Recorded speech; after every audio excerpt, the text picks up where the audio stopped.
Қайырлы күн баршаңызға, сіздермен бірге доктор Ибрагимова. Бүгін сіздерге инсулин резистентность кезінде омега-3-ті қолданудың пайдалары туралы айтамын. Егер видеомыз ұнаса, лайк басып каналға тіркелуді ұмытпаңыз.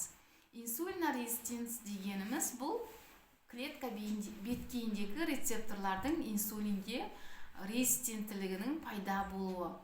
Инсулин резистентность емінде жеңіл сіңірілетін, тез сіңірілетін көмірсуларды шектеу керек және омега-3-ті қолдану өте пайдалы болып табылады. Себебі омега-3 организмдегі қабыну процесін төмендетеді. Егер организмде қабыну процесі болатын болса, міндетті түрде инсулин резистентность болу қаупі бар.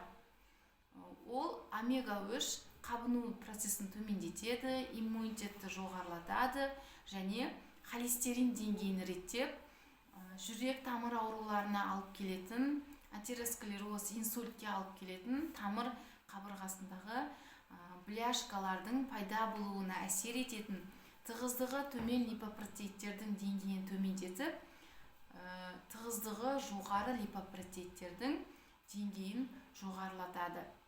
Омега-3 құрамында ДГК және ЭПК май қышқылдарынан тұрады. Омега-3 кез келген жастағы адамдарға қолдануға болады. Рандомизирленген зерттеулер бойынша омега-3-ті қолдану инсулин деңгейін төмендететіндігі зерттелген.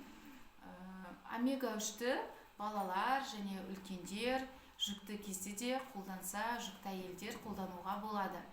Жүкті әйелдерге омега-3-ті құрамында ДГК-сы ЭПК-ға қарағанда жоғары болғаны қолдану дұрыс болып табылады. Себебі ДГК бұл құрсақтағы баланың миы және көру қабілетінің дамуына жақсы әсер етеді. Ал үлкен адамдар ДГК-ға қарағанда ЭПК қышқылы жоғары болғаны қабылдаған дұрыс. Себебі ол яғни қабынуды төмендетеді, аутоиммунды аурулар, ревматоидты артрит және жүрек аурулары, артериалды гипертензия, сол ауруларда яғни қабынуды төмендетіп, организмге жақсы әсер етеді.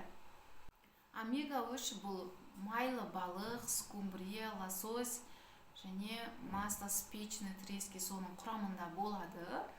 Омега-3-ті қабылдағанда сапалысын қабылдаған дұрыс.